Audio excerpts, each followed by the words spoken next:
Russ Joy Show. I'm Russ Joy. You figured that out because you're smart. It's also the name of the show. I forgot to adjust the camera. I just ran into a wall. Totally fine. Happy Monday.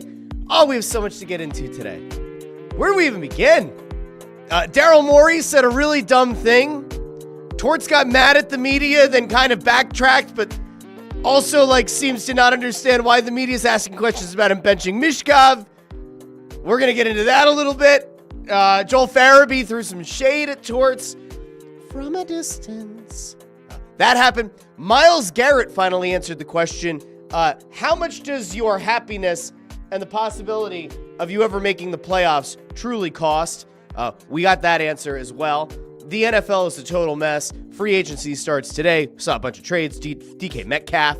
They're now talking about Aaron Rodgers maybe going to the Steelers. I don't know how much of the NFL free agent frenzy we're going to get into, but there are just so many things happening. And oh, by the way, Philadelphia Union 3-0-0 to start the year after a mostly just flat out dominant performance up in godforsaken Foxborough, playing against the New England Revolution. It's one of those games where you're just watching it unfold and you're like, you gotta pot one here. Please. You're just waiting for one counterattack to go the other way and a 1-0 loss on the road. But it didn't happen. The Union, 3-0-0. Ty Baribo sets the MLS record for most goals through the first 3 games of a season. And my friends, I got to tell you, and I'm always willing to admit when I'm wrong, I was not a big believer in the Union's offseason up through, 2 or 3 weeks ago. They did make a couple of last-minute transfers. The Union look really good under Carnell. They look really, really good. And I've always been resolute in the belief that Ernst Tanner is probably the best executive in Major League Soccer, and that he can go and find you guys that were on the scrap heap somewhere and just turn, and then just hand them over to the coaching staff, whoever's at the top, Jim Curtin, Carnell now. They just figure out a way to go out and find guys and fit them into whatever system they want to run, and they look as dominant as a Union team has looked. And keep in mind, this team isn't that far removed from a supporters shield. I was down there covering that season, covering them winning the supporters shield during the COVID bubble. This team has made it to an MLS Cup in recent years. But this team kept running it back. They made a few tweaks to the roster, and boy, oh boy, if you haven't started watching the Union yet and you want something to kind of boost your morale to help you get out of the doldrums of the Sixers losing and the Flyers also losing, the Union are a very good option. Also cheap tickets. I love that park. It's a great place to go watch a game. I think I am actually going to follow through this week and bring on a Union writer because I do want to make sure that I'm being fair to the Philadelphia Union because, again, if a team is going to be good, right, and this Union team is, then they're going to get coverage here on the Russ Joy Show. We're not just going to lead with the Eagles for the sake of leading with the Eagles. Union are really, really good. Really great start to the year. And there are a lot of friends of mine that were pretty much out. Fully out on the Union. And now they're all kind of looking at each other like, wait, is this real? This actually feels like maybe it's more than just a new coach bump. So it's very exciting stuff. Now we're going to go out to the comments, and then I have a lot to get into today. I'm really excited. I am. Some Mondays, it's not like a Monday rolls around and I'm like, do I have to do the show? But there are sometimes where on a Monday I go, shit, is there enough to talk about? Or you just try to find the inner excellence, right? Get the A.J. Brown book out. You try to find the inner excellence to get you to a point where you feel good about the show you're about to do. I gotta tell you, I'm feeling pretty damn good today. Is it because we changed the clocks? Probably not. It has been absolutely brutal waking up in the morning. And if you have kids, if any of you out there have small human beings that are tethered to you and that also, require you to keep them safe and clothed and bathed and provided with sustenance and a roof over their heads, you probably had a shitty part of your weekend when the clocks turned. And yet, here we are, friends, and I will once again petition. We don't need to change the clocks anymore. Just leave it like this all year. But what about the farmers? What about the farmers in the fields? They need to have light. They can't do their jobs if they don't have the light. That sounded like Pinky. That did. Hey, Gads, Brain, what are we going to do tonight, Brain? The farmers need the fields, they need the light. What are we going to do? The same thing we do every night, Pinky. Turn on the fucking lights. That's what they should do. The farmers just need to install some lights. It's 2025. Can we get a government subsidy for some lights? If that is the only real issue, can we all please just stop upending our entire lives for the farmers in the fields of like the 1850s or the 1910s or whenever the hell the time change started? Somebody's going to fact check me. I don't really care. I don't need the clocks to change. I'm happy now. This is nice. It's a little bit dark in the morning. It's light later on in the day. We all feel like there's hope in the world. Your like seasonal depressive disorder or whatever, or SADS, what is it? Seasonal affective depression syndrome. I don't know, whatever it is. Like that can go away now. We all feel good. Okay? The Phillies might be okay. The Union are 3-0-0. The Sixers are on a crash course with keeping their top six protected pick. The Flyers look like they've lowered the ceiling, lowered the floor enough to put themselves legitimately in contention for maybe a top 5 pick, maybe a little bit of lottery luck, just un poco, just a little bit of lottery luck. Lift them up. The Eagles won a Super Bowl. I mean, like, we're in good shape. Things are looking up. They're looking up here on the Russ Joy Show, and they're looking up in the Delaware Valley, and they're looking up for each and every one of you. Now I go to the comments. I've like actually had it in my head that I'm going to start taking notes to save myself time. Do I have a pencil? Does anybody down here have a pencil? He says to himself. I've now gone off camera twice. Once for the thing and now for this. So, okay, I'm actually going to take some notes. Because I have to make sure that I get through everything on the show. Nothing makes me angrier than when I actually do a show rundown and then I don't figure it out. That would be bad, very bad. All right, let's go out to the comments because that ultimately is one of the important things on this show, and I love and support everybody who loves and supports the show.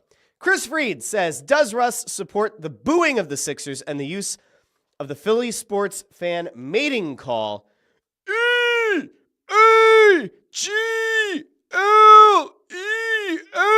Eagles, during SmackDown this past Friday? I supported the booing of Paul George and the Sixers at SmackDown. It was hilarious.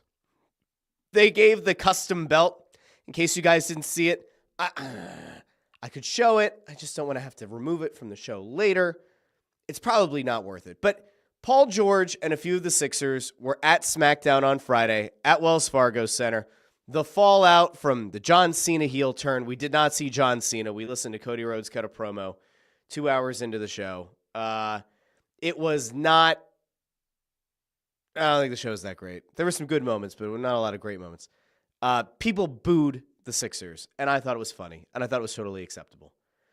Joshua Gaynor over on YouTube says, it's another great Monday morning, and the Union and the Whitecaps are the last perfect teams in MLS, just as we all predicted. There's sarcasm in there. I know there is. JH says, morning, Russ. Good morning. Ford says, all right, 2 things today. 1, daylight savings time is the devil. Slept okay Saturday night, but then last night I woke up at 5:45 a.m. and that was it. Sorry, Ford. JH also says good morning to the chat. Chris Freed says, it was only after reading about Odyssey cutting a couple of 100 jobs last week that I learned that the CEO, David Field, resigned back in January. Crossing broad, dropping the ball with Radio Wars, yo. Reach out to Kinker. That ain't me. I'm not the guy. I'm not the guy who checks in. Superfan Eric, the concerned fan. I'm wondering how concerned the concerned fan is today. I got into it with a fan the other night. I might actually bring that up on the show. Do I hijack my own show with a hijacked moment from our show the other day on the Press Row show? I might. Sean C. says, don't get the anger over the Flyers. Give me all the losses. Tank. 4 losses in a row. No loser points. Most successful week in a while. Keep it coming. I will point out that, the annual 10-game losing streak is very much on the table for the Philadelphia Flyers. Without a doubt. I mean, it is very much on the table. And there are people, for some reason, that are upset. Now, I brought up the other day, we did the trade deadline special. There were people that were upset that The Flyers didn't get more for Kuzmenko, which I thought was crazy. There were people that were, for some ungodly known reason, just upset with the return on Lawton, that they thought should have gotten more for Lawton, and they were upset that Eric Johnson got traded, and not that he got traded, but like, you're getting back Giovanni Smith. Like, what exactly is he? And shouldn't you at least try to get somebody that can help you? Blah, blah, blah. I'm going to show you somebody who got upset, and I have no clue. I still don't know why this guy was upset, and I'm pretty sure that the next day, Broads was on WIP, and I'm pretty sure he argued with the same guy. It had to be the same guy. I called it the only Flyers fan who wanted to see the team make the playoffs. So I'm going to hijack my own show here for a second to show you, and I'm going to promote going over to the Snow the Goalie channel for the full video. But Saturday, post-game, right? Flyers lose 4-1. It's an absolutely ugly game. And there's this fan who decides to like try to get into it with us. He's yelling at us. Just brutal. And listen, I love fan interaction with the Press Row Show. It's one of my favorite things. It is one of the many things that set apart the Press Row Show from the radio and from TV. It is one of the things that makes the Press Row Show the most unique live pregame, intermission, and postgame show this side of the Mississippi. West of the, I can't do it unless it's a Press Row Show. Press Row Show, number one rated pregame, intermission, and postgame show this side of the Mississippi, south of the Arctic Circle, north of the equator, west of the 51st state, Greenland, south of the 52nd state, Canada. See, if I'm not at Wells Fargo Center, I don't remember it. This guy kind of like tried to hijack the show. Now, I'm going to kind of skip through here a little bit. But this guy, I'm going to mute this part. This guy, he gets like very animated, and he's yelling about wanting the team to make the playoffs. So let's jump in here. Playoffs are still in play. I'm delusional. How am I delusional? So this fan thinks that the Flyers shouldn't have any of the young kids playing right now. They should have veterans out, and they should be going on a playoff run. That's what this guy was yelling about. I waited 15 years and I've been here? Yeah, I don't know. The guy was like trying to make the point that like, where have I been? And I was like, I've been here the whole time. I don't know if he thought I was really old and that like I can remember, no offense to people who were around for the Stanley Cups in the 70s, but I certainly was not. I'm connecting his name right. And so this guy, I'm like, all right. I said to intern Andrew, let's get this guy on camera. And then this guy, he's clearly holding a friend's beer can. This guy is certainly, he was not having beverages. He has a Coca-Cola cup in his other hand. He was having soda, holding his friend's beer can. I definitely wasn't arguing with the drunk fan post-game. He definitely did not just put the beer can up to his mouth. And if he did, there was probably soda in it. But we were like going back and forth, and I'm just trying to figure out, I'm trying to understand a little bit better why this guy's so upset. And then it occurs to me that like he's delusional. And there are still, for some reason, people in this area that seem to think that the Flyers, like even with the remote chance of making the playoffs, should actively push for it. And those people are crazy. Those people are the ones who have, I don't know, in some way supported this team being in hockey purgatory for so long. The Flyers are finally doing it right. Now, it might have taken a little bit longer than I wanted it to. They didn't tear it all the way down to the studs, but they've certainly made an effort to tear this thing down at least a decent bit. I was at a loss. I truly was at a loss the other night. We'll come back to the Flyers in a little bit because there's some Torts stuff and Michkov stuff, and we got to get there, and it kind of blew my mind. But, man, they traded 4 roster players over the last 2 months. I don't know what else people wanted them to do. Tyler DeMuro over on YouTube checks in with, who would have thought the Union would be better than the Sixers? Some people did, I guess. I don't know. Allison is here. Greg Bondarenko is here. Linda Joseph noting what happened on Saturday. Russ going full Chihuahua mode on Saturday makes Snow the Goalie the best watch around. Thank you. Thank you. Thank you. We have to make a determination pretty soon. I think we have to talk to our friends at the Flyers about what we're doing for next year. Are we re-upping the partnership? Are we going our separate ways? What are we doing? If we're doing more, I have lots of ideas. I have ways to make the show even better. So we'll see. I think I'd be open to it. If after all of these years of covering a really shitty team, and after 2 years of going down and doing the Press Row Show, and doing it with the Flyers support, if after 2 years of bad hockey, if we don't do it next year when I'm pretty confident they're going to make the playoffs, like I can go from being a yippee chihuahua to being like the number one facilitator or catalyst of turning this fan base's fortunes around. I could get people from the doldrums up to the highest of highs. I can do that. We'll see if we do it or not. Chris Freed says, is there an update on the Russ Joy Show March Madness pool? No, I'll set one up, though. I know we're getting close. I'm actually going to be, it's this week. I'm going to be up in New York, and there's a company that I work with in my day job, and they've got a nice suite. So I'm going to go to the Big East tournament, which I'm very excited about. I've never been to a D1 college basketball game, and now I get to go up to Madison Square Garden, a place that I really enjoy, in New York City, a city I really enjoy, and I get to go watch some very nice college basketball in a tournament, a little tournament, but still a tournament nonetheless. And the Big East tournament maybe doesn't have the same impact that it used to, but I'm still very excited. Sean C. says, make the full homestand winless for the Flyers. We're halfway there, living on a prayer. JH asks, why is basketball terrorist Daryl Morey on the thumbnail? Definitely didn't need to wake up to that, because Daryl Morey said something really fucking stupid, and I am so excited. For those of you who have missed it, I'm here, friends. I'm going to let you know. Ford says, we bought 4 Union tickets for Christmas to a game in March. What is this? March 16th, this Sunday. Guess what? Calling for a load of rain. I'm bummed. They don't cancel games ever, really, so any thoughts? Yeah, go down and still enjoy it. It'll be okay. The Union, so Subaru Park, the way that it's set up, you will get rained on, likely. If there's lightning, they'll delay. If it's significant rain, they might get a little bit funky with it. But it's still worth going down. Or you could always try to sell them and punt to another week. I think that going down to a game in the middle of the summer at Subaru Park is still the best. I haven't been down to tailgate in a couple of years, and I know that the tailgating has changed. But, man, for a long time. I mean, I did my bachelor party was at a Union game. One of my other friends' bachelor parties we did at a Union game. I love tailgating down there. You're tailgating like close enough to the water. It's a beautiful park. The sight lines are great. There legitimately is no bad seat in Subaru Park. For as much as I complain about the poverty franchise tag that I put on the Union because they don't spend actual money relative to other teams in the league, it's a great place to watch a game. And as much as I'd love to theoretically have them in the South Philly Sports Complex, I get the desire to be on the water. I do. And it's a beautiful place. Sam over on YouTube says, someone had their their caffeine this morning. I did not. I've had no coffee yet. All I've had is a little bit of water. I stayed up really late watching pro wrestling last night. I watched AEW Revolution, which I'll have a full breakdown on. It's Just Wrestling this week. And I don't feel great because I ate a lot of buff chick dip. I did. My wife gave up eating after dinner for Lent.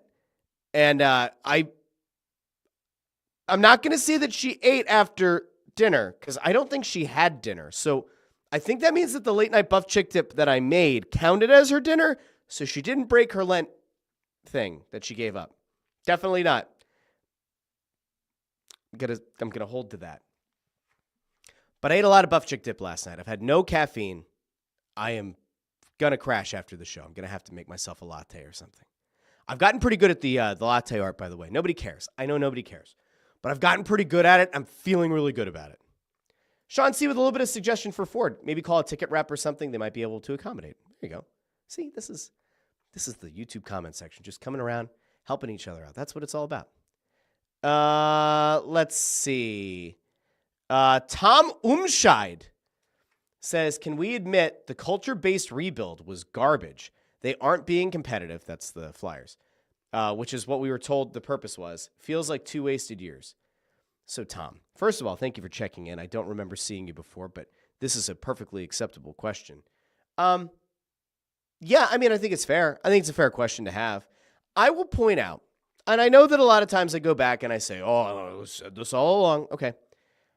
The thing about what has happened with the Flyers and the thing that I find so annoying and perplexing about it is culture is important, sure.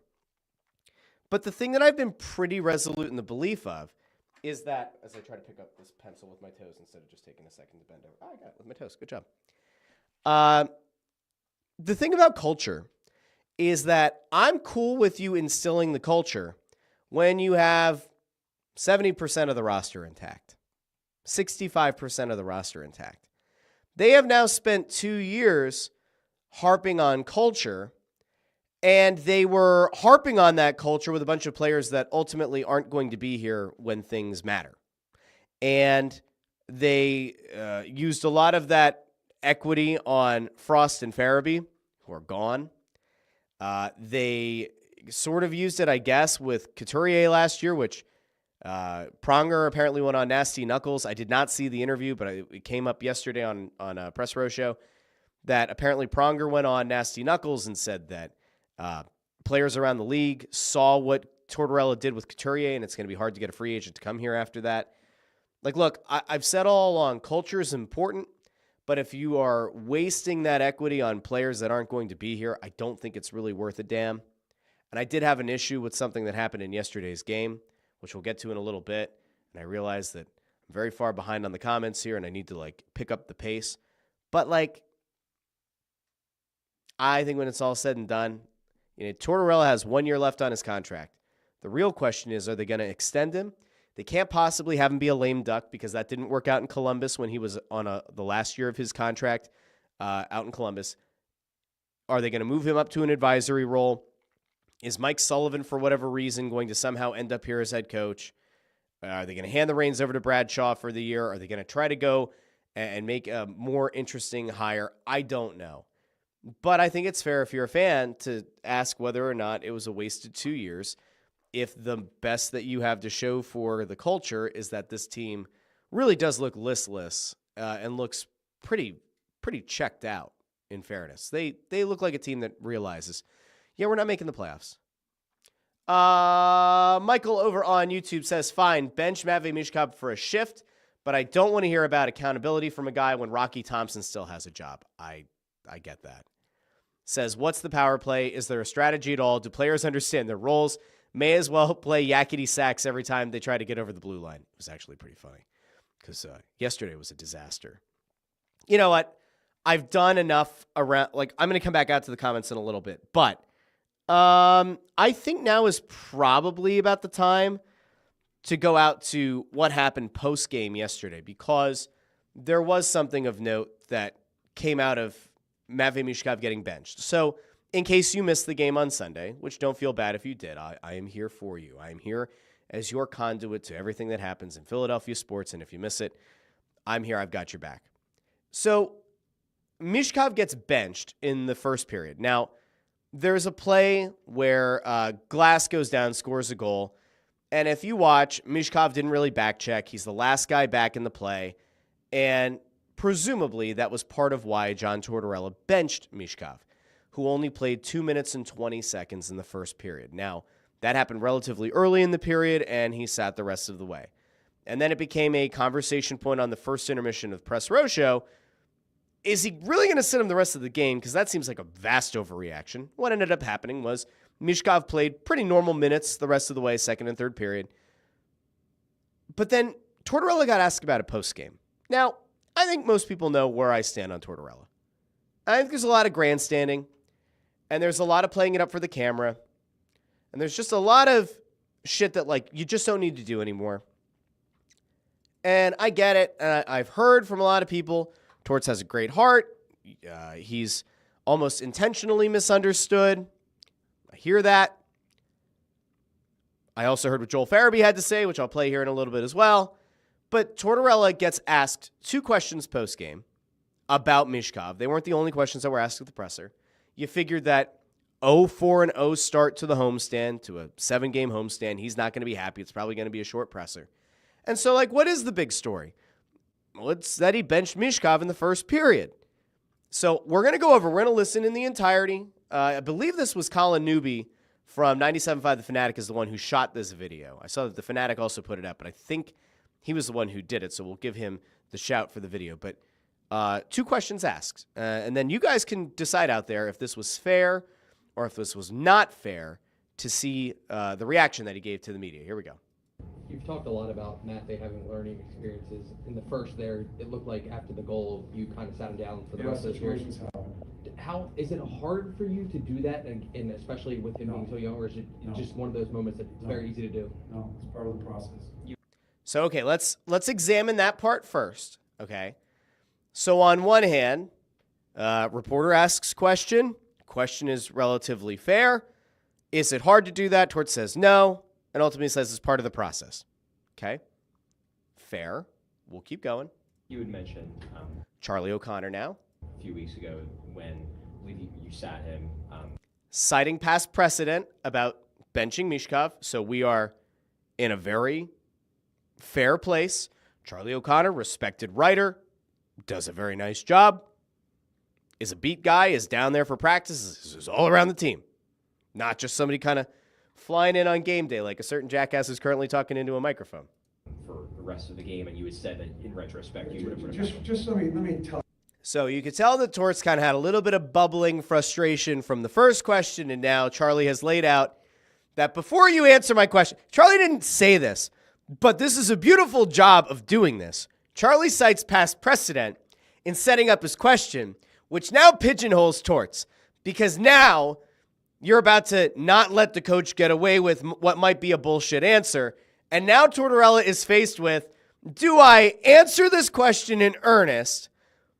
Do I allow for the past precedent to be set, or it's already been set, but for it to be cited? So now we get the hand up, we get the interrupting, and now he's going to apparently kind of set the stage for what you're allowed to ask. Tell you guys something, okay? Let me tell you. There are a number of things that come into play, not one specific play, okay? And you are at a disadvantage because I'm not going to give you information. It's What? So, okay, a lot of things go into the decision. Fine. Not just one play. So maybe Michkov didn't just get benched because of the failure to back check. Okay, that's fine. But then he says, you guys are at a disadvantage because there's information and I'm not going to give it to you. Well, that's kind of fucked. But we'll get back there in a second because it's part of a larger issue. But okay, so you guys are asking about the star player on the team, the one that people pay to come see because they sure aren't coming. While Noah Cates has had very nice, recent stretch. They're not paying money to come see Noah Cates. They're coming to see Matt V. Michkov play. Okay, so you guys don't have all the information, but I'm not going to give you that information. Okay. It's not always the play on the ice that I'm trying to teach. Okay. So use that as a context before you start all your bullshit. Before you start all your bullshit. Okay, so let me translate. Hold on. I'm actually going to back this up a little bit. Let me go back to where he initially. Okay, follow me on this, okay? I'm going to translate Torts. Here we go. Let me just say something really quickly before you keep going. There are a lot of things that you don't know about. A lot of people, they say a lot of things, and there's a lot of information, but you don't get to know what it is, and I'm really sorry, but I'm not going to tell you. Now, don't start with the fake news because there are a lot of things going in, but I'm not going to tell you what they are, but there are a lot of things, many things, and you can't ask questions. Quite frankly, that's what's happening, folks. That's what's happening, isn't it? All right, so I've translated it. Now, we'll bring it back, and in fairness, we will allow for Torts to have his moment. Because I'm not going to give you information. It's not always the play on the ice that I'm trying to teach. Mm-hmm. So use that as a context before you start all your bullshit. There are so many things that go on, and with me trying to develop that player, and I'm going to continue to do it the way I think it should be done, but don't just look at the play. No. Here's the problem, Torts, okay? And this isn't hard, okay? And if somebody wants to send this clip to Torts, they can, okay? And I know that there are people in the organization who watch this show, okay? Torts doesn't give a shit what I have to say. And I'm about to give him a little bit of credit because at some point in this, let me give him the benefit of the doubt because he actually does kind of catch himself a little bit, okay? He catches himself and makes it slightly better, but slightly not. We'll finish it out, and then I'm going to come back. No, he didn't do the job as far as back checking. No, he didn't do the job in the offense zone, but there are a number of other things that come into play. And again, this is it. I need to show you the respect that I'm not going to give you that information, and you don't realize that. So don't make a bigger deal out of it than you think you need to. Okay. So I'm just going to try to put a cute little bow on this, okay? I think that is it growth for Torts that he's also trying to say, I am kind of screwing you by not giving you the information, and I need to be a little bit more understanding. Maybe. It's weird because he goes into Torts mode, and then there's like a very brief break, like a very brief moment on the inside says, "You're being hypocritical, John. You're being hypocritical, John. You're being hypocritical, John." So it's a weird position to be in, because this would be akin to, you go to a parent-teacher conference and the teacher has thrown out your kid's essay, and you say, "Well, what was the problem with the paper that my kid wrote?" So you go to parent-teacher conference, and the teacher says, "Listen, I had to throw out the essay. I couldn't count it." And you say, "Well, why? Did my kid plagiarize?" And they go, "There were a lot of factors. I didn't just throw out your kid's essay because it was bad. I threw out your kid's essay for a bunch of reasons, and I need to understand that you don't have all the information, but I'm not going to give you the information." Well, did my kid use ChatGPT? Did my kid use an exact anecdote from another kid in class? Did my kid use an example they found online and copy it word for word? Like, what did my kid do wrong? And the teacher just looks at you and says, like, "I'm not going to give you that information, but I will be a little bit sensitive to the fact that you're still going to be upset because I'm not giving you the information, but you shouldn't be upset about it." Was this gaslighting? I don't know. Do I want to go that far? I don't know. Here's the thing. This guy has done the same thing all year with this player. The organization has presumably done nothing to quell it or to tell Tortorella that he needs to stop. So obviously the organization as a whole agrees with the methodology and the way that he has pulled Michkov out of the lineup, or has scratched him, or has benched him, or whatever. Do I think it's bullshit? Yes and no. It's interesting because he says not only on the back check on the goal, but then he also mentions what happened in the offensive zone. So I don't know what else was missed somewhere along the line, but clearly there was another thing. Are we talking about the decorum on the bench? Are we talking about his approach to pregame, to practice? What other factors went into saying, you know what, enough's enough, he's sitting the rest of the first period? If you're not going to provide the context, or you're not going to even come remotely close to providing the context, then it's going to make it very, very difficult for anyone to look at this rant post-game and say, yeah, Torts is justified in his reasonings for benching him. Because you still walk away going, I have no idea why he benched him other than he didn't back check on the goal. That's it. Now, could the media be more forceful? Yes. Could they have pushed back more on this? Yes. It would have been a totally fair thing to say, how exactly are we supposed to do our job if we are paid to evaluate what we see, observe, hear, are told, all of that? This is the job. You are actively withholding information from us and then chastising us for it.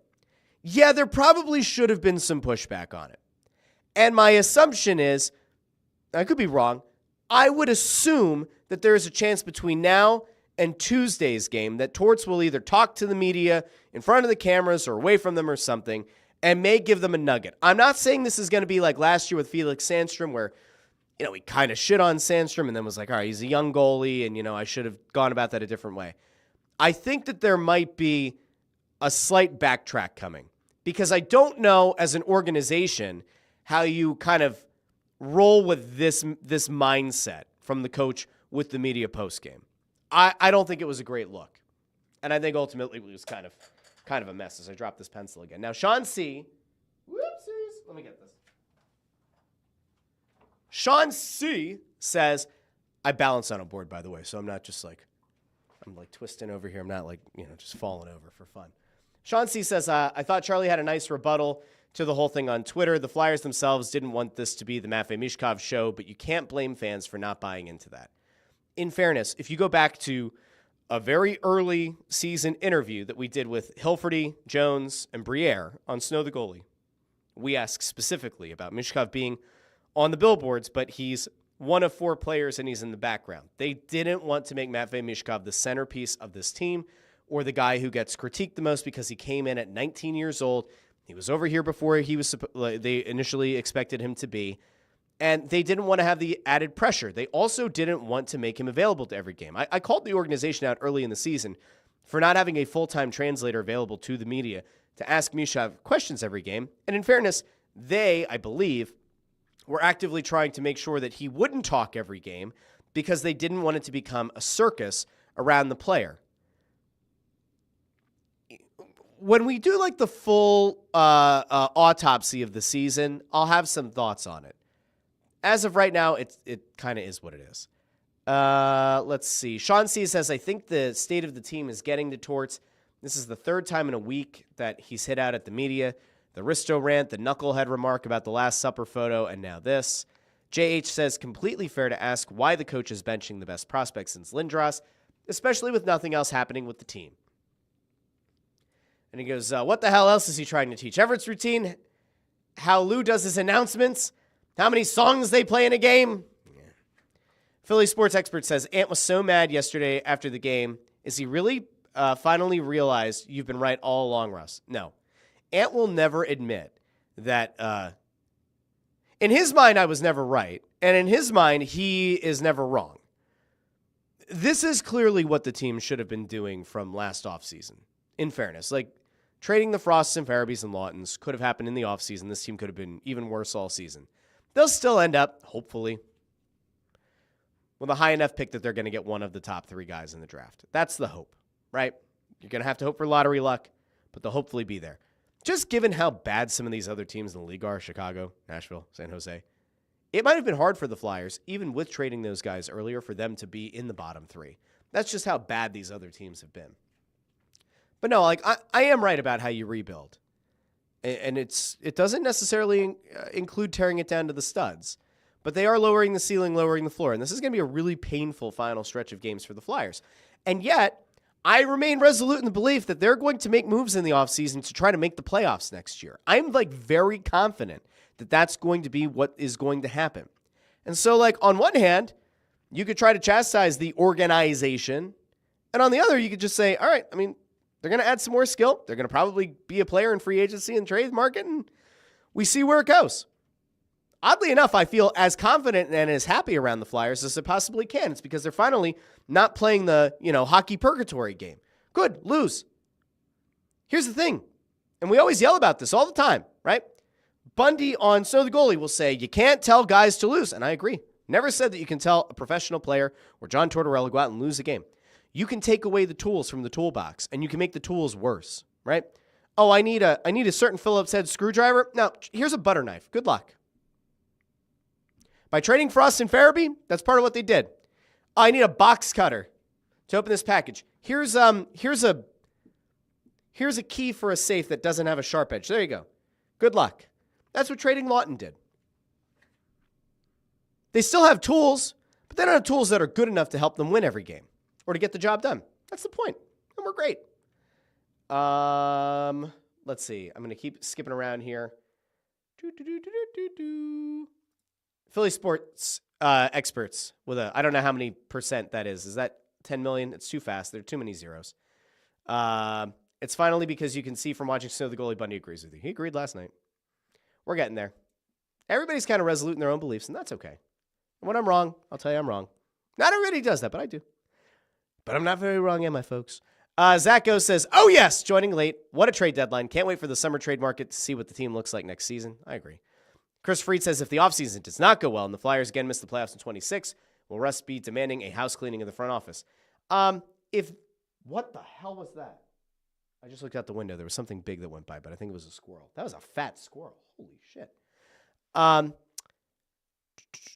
Will I demand a front office house cleaning? No, but I don't know what a bad offseason would look like.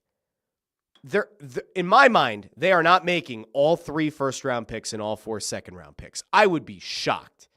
If they used all 7 of those picks, I would be dumbfounded. I think what you're likely going to see around the draft, they'll probably, depending on where they finish, they'll probably try to package what might be like the 7th pick or whatever, that and one of the other firsts to try to move up a spot or 2, maybe.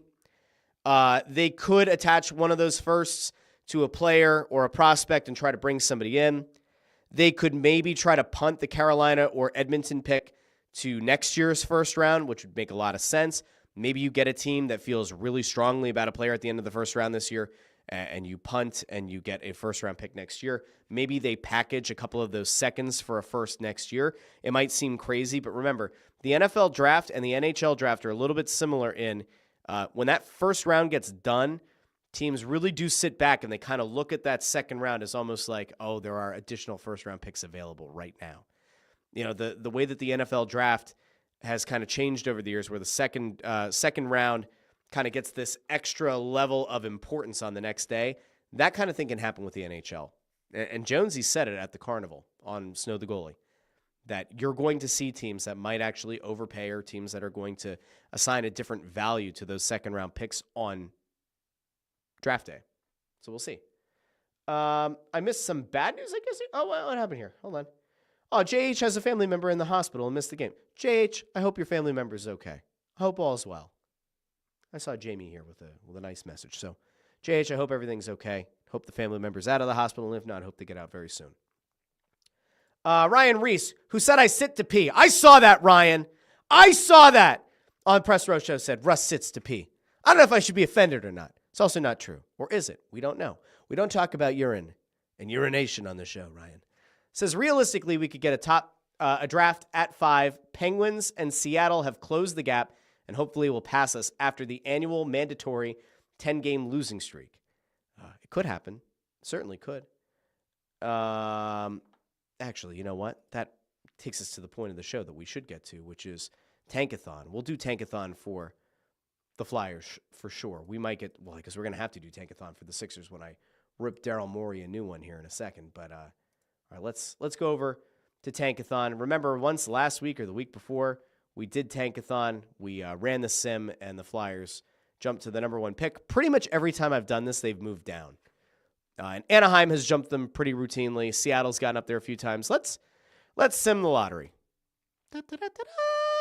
Flyers fall to 8th. So here's what I'm convinced about, all right? Now, I don't know this for a fact, but if it were me, I would not want to be in the 7th spot going into the offseason, because I swear to you that almost every time I've run this thing, and maybe it's just Tankathon hates the Flyers, but virtually every time the Flyers have fallen to number 8. Now, if we do reset this, and I understand, I got in an argument with Ann about this yesterday. Oh, it's about the total points. They go by point percentage right now to give you an idea of if the season were to end today, this is how things would kind of shake out. If you are to go by this, right, as it stands, the Penguins have already played 1 additional game, and they lost it, right? Hence, they're at 60 points. The Flyers, if they were to lose their next game and were also at 66 games played, they would still have 62 points. They would still finish ahead of Pittsburgh in a worse spot for trying to get that top overall pick. But if you look in here at where the point totals are, you'll notice that because the Flyers have lost 4 straight games, they are now starting to fall away from this group in the 9 to 13 range. Now, granted, it's a 4-point gap with some of these teams, but they are starting to fall backwards, back farther towards where the Nashvilles are. Now, are they going to make up a 7-point gap to take the 4th best odds of winning the number 1 overall pick from Nashville? Probably not. But if you look at the schedule coming up, they will lose a lot of games, and it's going to get ugly. So if you're that delusional Flyers fan that I showed you from the weekend, who wants to see them make the playoffs right now, good luck. Alex Smith asks, what kind of moves are you talking about in regards to them making the playoffs? Elias Pettersson, et cetera, et cetera. Will it be a big splash? I don't know. I didn't talk to anybody about this. I wanted to see them offer sheet Wyatt Johnston because he's 22, has legitimate, potential 1C upside. I wanted to see them offer sheet him from Dallas. He signed with Dallas to an extension. So I don't know which players. I'll have to take a look. We'll get into it as we get into the offseason. But I think that one thing that we have seen here in recent months in the NHL is that sometimes players that you don't expect to get moved. Mikko Rantanen was one of them. Rantanen got moved twice, and nobody thought it was going to happen. They didn't think it was going to happen from Colorado. They certainly didn't think Carolina was going to pivot off of him 2 weeks, 3 weeks after trading for him. And they did. And now he's long-term in Dallas. So things can always change. Julian does not like Torts, apparently, and says he hates the guy, wants them to move on. So there you go. He won't fire his buddy as power play coach Come on already. Has anyone gotten better year to year with this relic coach? A couple people might have. We'll talk about that another day. Let's see. Zacho says, listen, sometimes you just need a break and you want to sit down. Oh, that was about the peeing thing, I guess. Ant DeGrasse says, love the deadline from Briere. This offseason is offer sheets, trades, 2026's big acquisition. So, yeah, I mean, this could be one of those find some value along the margins, and then 2026 you make the big splash. We'll see. I'm pretty convinced that Briere is not going to, sit on his hands for 2 off seasons in a row. Linda Joseph says, I think the Flyers are what they are right now is a combination of moves that have been made and playing the Torts style of hockey the whole season catches up to you this time of year. Same thing happened last year. You can only expect guys to play the Torts style for so long before their legs fall off, and they're very close. JH says, I can't remember if they allow journalists for the lottery, but if they do, not sure you should go. I don't know if they do. I don't want to go to the draft lottery. I am working on trying to convince Bundy and Ant that we should do a draft day party. I want to do a draft day party. Ideally, I'd like to go to the draft. I'd like to actually take the Press Row show to the draft in California. Out in California. I'd like to take the Press Row show out there because I think we would do some absolutely incredible content around the draft. But if we can't do that, I'd like to do a draft day show, perhaps at a local sports bar or facility. And if any of you happen to know somebody who owns a local restaurant or sports bar or a place that would like to host an event with at least 100 people that would likely love to pay some money for food and beverages and all that, you reach out. Happy to have that conversation. Let's see. Julian C. says, Briere has this blind love for the coach. Torts thinks people come to the arena to see him.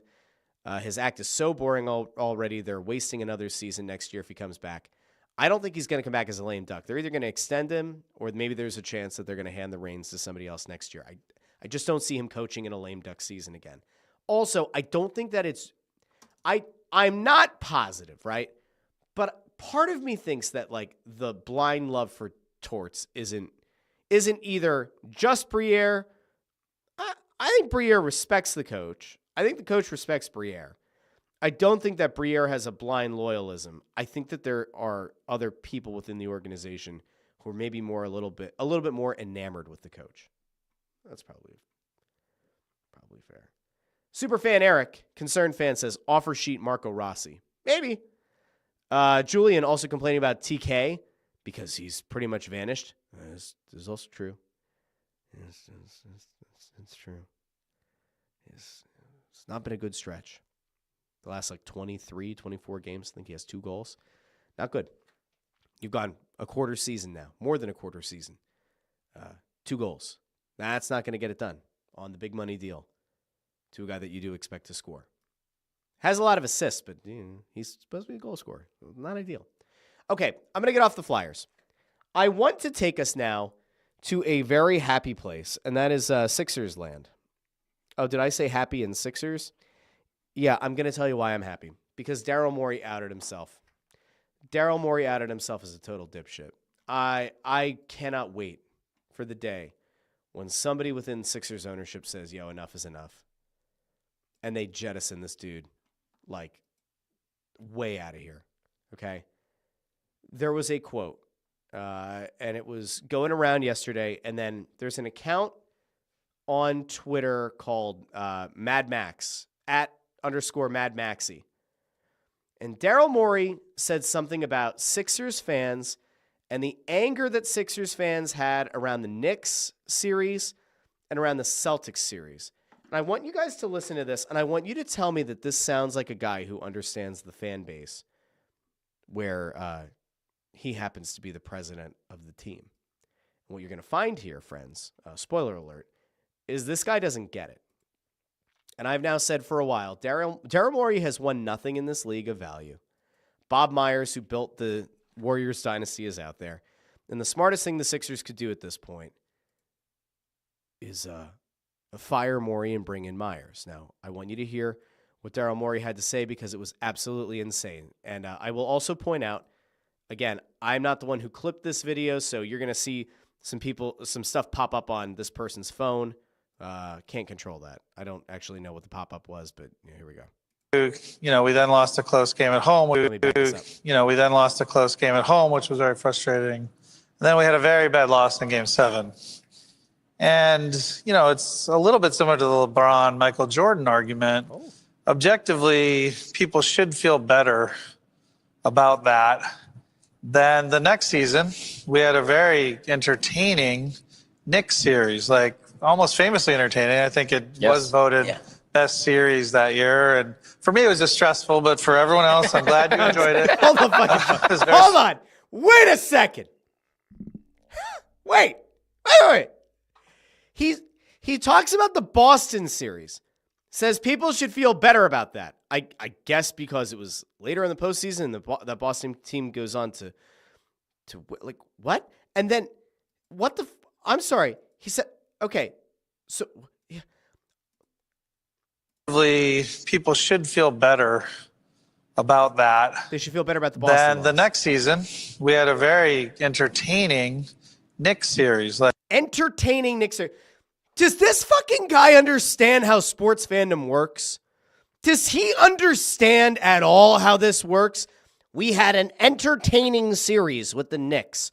Boy, hang the banner for that, Daryl. Oh, no. It's okay. The Sixers once again underwhelmed, underperformed, and crashed out early in the playoffs. But at least we were treated to an entertaining series. Boy, howdy, Daryl. You know what? Hang that banner at Wells Fargo Center. 100%. Lost to the Knicks in an entertaining series. Should feel really good about that loss to the Celtics in the postseason before. Well, it was an entertaining series, guys. We didn't make it to the NBA Finals. We didn't win the Eastern Conference. We didn't even see the second round. But it was an entertaining series. And here's how he makes it worse. Like almost famously entertaining. I think it was famously entertaining. Not a lot of people. Everybody remembers how entertaining the series was with the Knicks, don't we, folks? We remember how entertained we were when Joel Embiid's knee practically fell apart and they said, go back in, Joel, go back in. And in this meaningless series that we all knew was pretty bad because Joel looked hurt. It was voted best series that year. And it was voted best series that year. Ah, yes. And the award for most entertaining best series in the postseason goes to the Philadelphia 76ers and New York Knicks, neither of whom won the NBA Finals. Oh, yes. I do decry. Hey, thank you, Daryl. Yes. I'm an idiot. I thought it was about winning, but in fact it is about being the most entertaining series in the postseason. What the fuck is he talking about? For me, it was just stressful, but for everyone else, I'm glad you enjoyed it. It was very stressful. And we lost in 6 games, to a Knicks team that was not as good as the Celtics team we lost to the year before.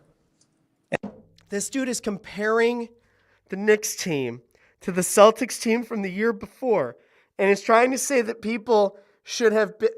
What? And I was very down after the loss. And I was like, man, people are going to be so angry. And they were angry. Obviously, everyone wants us to win. But they were less angry than the year before. And anger is all that drives Sixers fans, as far as I can tell. They were less angry. You want anger, Daryl? You want to talk about anger, Daryl? You want to know something about anger with Philadelphia fans? All right, I'll tell you something about anger, Daryl. I'll tell you something about anger real well. This Sixers team that you built, this Sixers team that you crashed, this Sixers team that you continue to tinker with, that one, yeah, we're pissed off! James Harden, you had to go and sell a bunch of players in the midst of a season that were actually kind of working. Seth Curry and Andre Drummond, it was kind of working. But instead of waiting until the offseason to go after your boy, your man crush, James Harden, you dealt players mid-season, and it didn't work. Then James Harden was here, had a couple of really good games against the Celtics in the postseason. Oh, boy. And then remind me, How's James Harden playing this year for the Sixers? Oh, wait, hold on, sorry. Getting this word in my ear. Wait. Oh, James Harden doesn't play for the Sixers. Why? Oh, because he was in Hong Kong, right? Or he's in China. One of them. He was somewhere in the Asian continent, and he said Daryl Morey is a liar, and I will never play on a team where he is employed again. And then James Harden repeated. He said, I want to say this again, and repeated himself. So that guy that you had the man crush on, that you brought into the city, said, you're such a liar. That was a big part of it. Daryl Morey is a liar. That he got himself dealt out of town. You then decided that in the fall, Joel Embiid, who wasn't healthy, Joel Embiid, whose knee practically fell apart in the playoffs again last season, who then went to the Olympics and didn't look right, who then didn't start the regular season while you sent your head coach out to say, it's all part of the plan, while taking no accountability yourself, you then gave that guy a 3-year max extension before you needed to. Josh Harris has to sign it. That is true. But ultimately, you negotiated that deal. 3-year extension. And what else did you do? You brought in Paul George. Oh, Paul George has always been a big performer in the playoffs. Fake news. Paul George has never had injury concerns. Very fake news. And this whole thing this season has fallen apart. You went from rage against the Celtics to quasi-disappointment against the Knicks, while also being very disappointed in the fact that Joel Embiid was clearly injured, came back into games, to utter apathy this year, where people were like, yeah, we expect Joel to get hurt. Yeah, we expect Paul George to get hurt. I mean, I tried to do the eternal optimist thing. If these guys can be healthy, you get 2 out of 3 of your big 3 playing every 3 out of 4 games. This Eastern Conference sucks, which it still does. This Eastern Conference sucks. You can still make the playoffs. Except everything went wrong. But it wasn't like everything went wrong because it was, an act of God that you couldn't expect. Joel Embiid got hurt, not a shock. Paul George got hurt, not a shock. And then this dumbass goes out, and I don't remember what summit he was at, but this dumbass goes out in the midst of his seat should be not just hot, it should be on fire. He should be jettisoned into the sun. And he's going to say, Sixers fans, they're motivated by anger from what I can tell. Yeah, no shit. What exactly were we supposed to be excited about? What exactly are Sixers fans supposed to be excited about, Daryl? Huh? We supposed to be excited about a broken down Paul George? About a Joel Embiid who clearly didn't agree with whatever injury management plan was being done. He went straight to the owner over your head. What are we supposed to be excited about? We love Tyrese Maxey. That's something to be excited about. Jared McCain before tearing his meniscus looked really good. We'd be excited about that.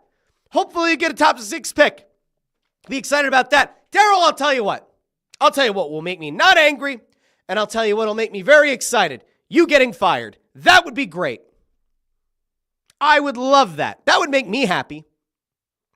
Daryl Morey getting fired would make me smile. It'd make me warm and fuzzy in my tum-tum, and bringing in Bob Myers or literally any other executive from this league, this incestuous league where it's just retread after retread, that's fine. I would like this Daryl Morey experiment to be done.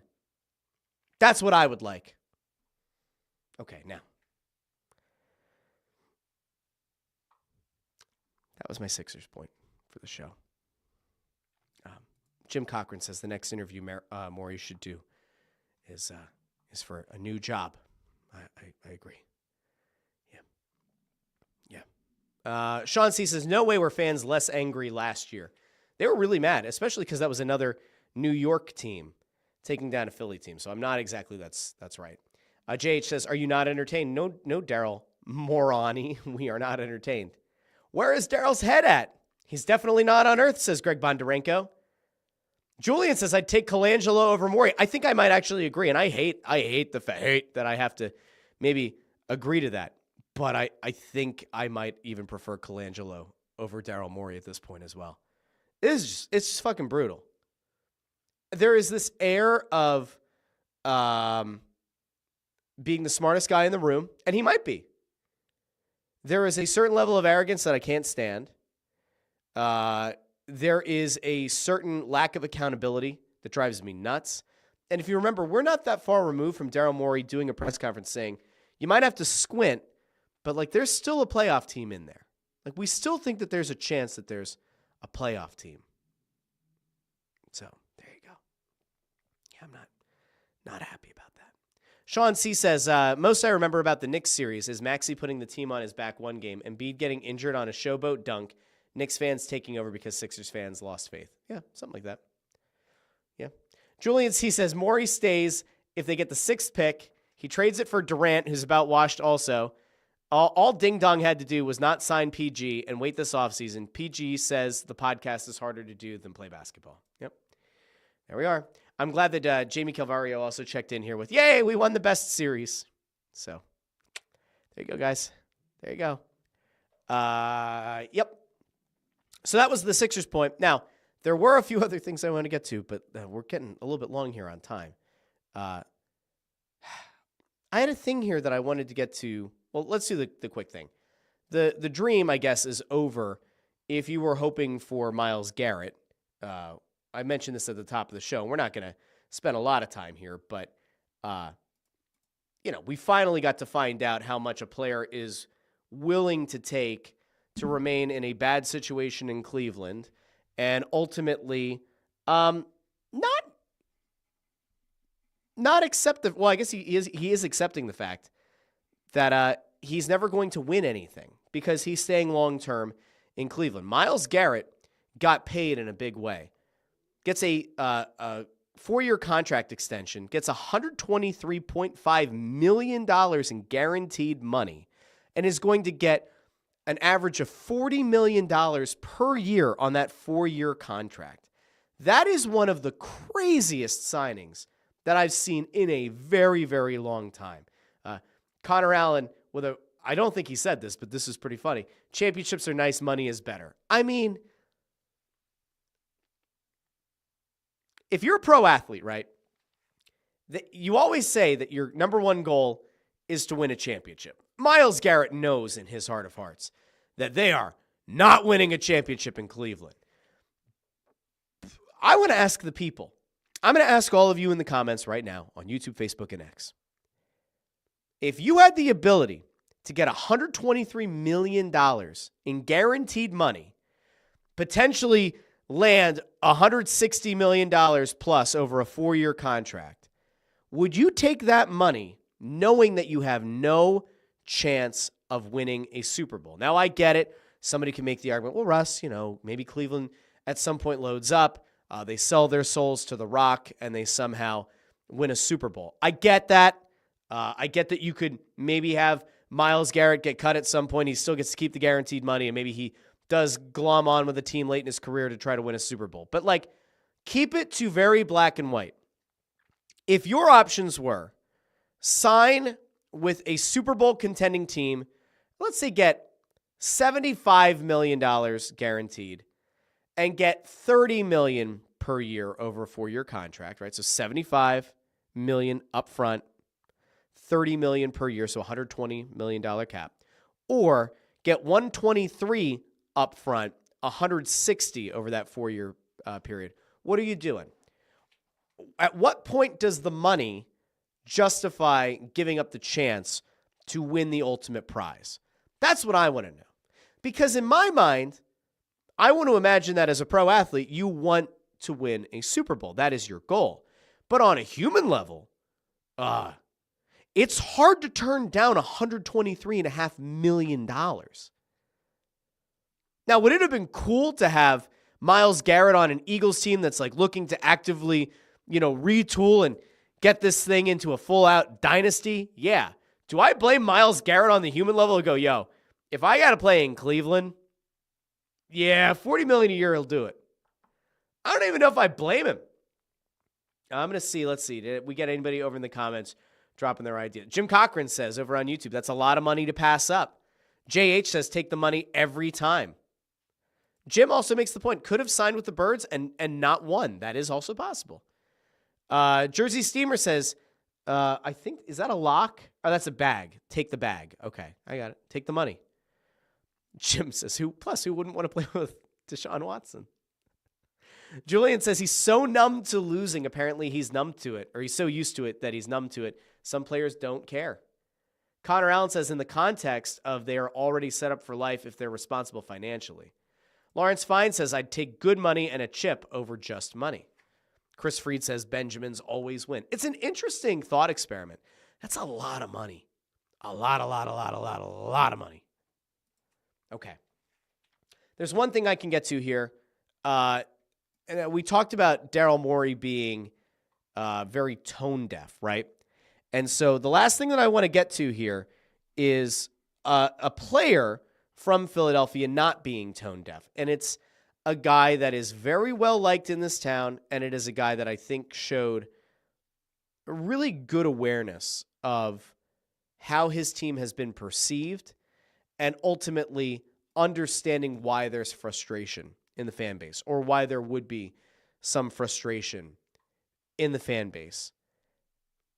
Kyle Schwarber went over onto the WIP morning show last week, and I thought that I'm not going to play the whole quote. You can go find it over on their Twitter, but Schwarber talked about the fact that they've fallen short and that it's really hard to win a championship. And he goes on to talk about his playoff success, which is great throughout his career. He's only missed the playoffs one time in his career, and he's been to multiple World Series.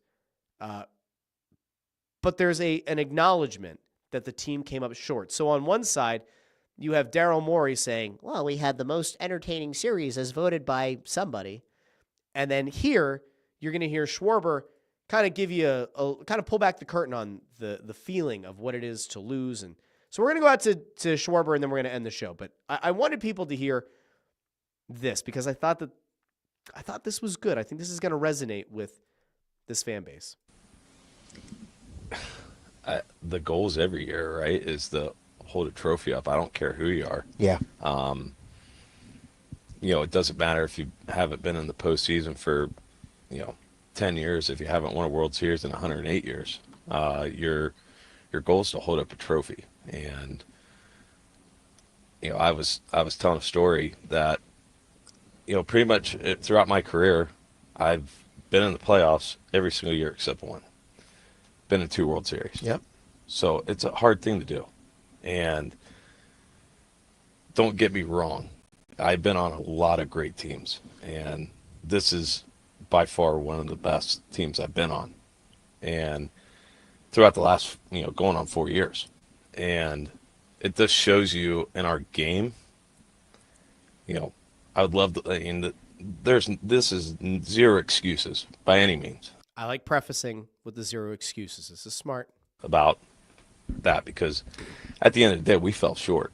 And we fell short in 22, we fell short in 23, we fell short last year. And that's how we feel. That's a good thing to know. Not that anybody, I think, was like questioning how the players felt after the last few playoff kerfuffles and not getting it done, but knowing from Schwarber that, in fact, the team as a whole feels like they came up short, that there's disappointment in that locker room, in that clubhouse. That's a good thing. And every time you exit, it hurts just as more as it did the year before, or whatever it is, right? Notice that Daryl, isn't talking about we played the most entertaining wild card round series as voted on by somebody on cagematch.com. Pro wrestling fans will understand that maybe. Yeah, we'll keep going. And it's also too the realistic thing of it's hard to win a championship, and when you do it, I've been fortunate enough to be on a team that's won one. It's the top of the mountain. It's the pinnacle, right? And you want to get back to that feeling. It's that addicting feeling. It's that itch. It's the thing that keeps you up. That you want to get back to it. Now, in fairness, I believe that a lot of these Phillies players, especially the ones that were in that World Series a few years ago and didn't get it done, I want to believe that they have that same motivation to get back to getting to that level, to reaching the pinnacle and winning, right? Schwarber's done it. And so for him, this is a different feeling because he knows what it takes to get there and to win it. Keep going. And that's what everyone thinks about. Everyone thinks about that on a daily basis. You know, you think about that in April, you think about that in July, you think about that in August. You know, don't get me wrong, there's going to be challenges throughout the course of the year that you're going to have to challenge yourself to get through that. And you have to find a way to put yourself in a position to be in that spot in the postseason to get to a championship, right? But when you are there, you got to play your best game. This is the last thing, and it's spot on. But we all know this. At the end of the day, and you have to play your best game for over a month, and you got to see where it takes you, right? And the postseason is just such a different animal than a 162 game season because you're looking to take advantage of the mistake. So what I hear there is an introspective player who's won a World Series and understands what he doesn't say. That he says we fell short. There has to be a lot of disappointment, right? And I think the disappointment is when you are on a team that probably should have won that Houston series, when you are a team that had no right getting bounced by the Diamondbacks and had no right getting bounced by the Mets. You look at these finite windows, and you know that these guys aren't getting younger. Schwarber knows how he feels when he wakes up every day. He knows how his body feels. Rio Muto knows how he feels. Castellanos knows how he feels. Harper knows how he feels. Nola and Wheeler, they know how they feel. They're not getting younger. So hearing a guy who is a locker room leader go out and acknowledge we fell short, and it sticks with us, is good. And at the same time, it's also fair to have this kind of thought like Sean does. The unfortunate thing is Leopards don't change their spots. Can't trust the lineup to bring it together when it comes to consistency. And Connor says, don't feel any different after hearing this. Heard the same thing after the D-backs series. I've changed my viewpoint on the season to just enjoy Harper's Hall of Fame prime and not have playoff expectations. That stinks. And Jamie here really likes Schwarber, says it's going to be sad if he leaves or after his contract expires. I don't see him sticking, and that sucks because he's a great leader in the clubhouse. I like Schwarber a lot. Hearing that makes me think that he's a thoughtful dude. And in a sport where there are a lot of there are some characters and there's a whole lot of, boneheaded stuff said a lot, it's good to know that there's at least one person who's willing to be introspective, and I think that's a good thing. We will find out this season whether or not this lineup is able to take it to another level, if they're able to be consistent. I am still not sold on it, but I'm at least a little bit more confident, I guess, in the team's leadership, knowing that there's at least one guy who has his mind in the right place, unlike Daryl. And on that, we're going to end the show for today. I will be back possibly Tuesday night on the Press Row Show. I have something for work over the next few days up in New York, so I will try to be at pregame Tuesday. I will have this show. I'm going to take my recording stuff with me. I'll do an episode Wednesday morning, I think. I might have to pre-record it, but I'm going to do a show Wednesday. It might be live, it might not. I'll let you know at the top of the show. But I'll do a show from Manhattan on Wednesday. Thursday, the plan is to try to get an It's Just Wrestling in, or maybe do it tomorrow so that I have one to review Revolution. And then I'll be back again on Friday with the Russ Joy Show. Thursday night, I will be at pregame. I'm going to floor it back from Manhattan to get back in time for pregame and intermissions and postgame of Flyers game on Thursday. So I'll still be around. I'm going to take my recording stuff with me because I am committed to each and every one of you, just like a lot of you wonderful people have been committed to this show. Do me one favor. Like the video, share the video, and subscribe. It really does help on YouTube. And if you like listening to the show after the fact in the podcast feed, it is always available.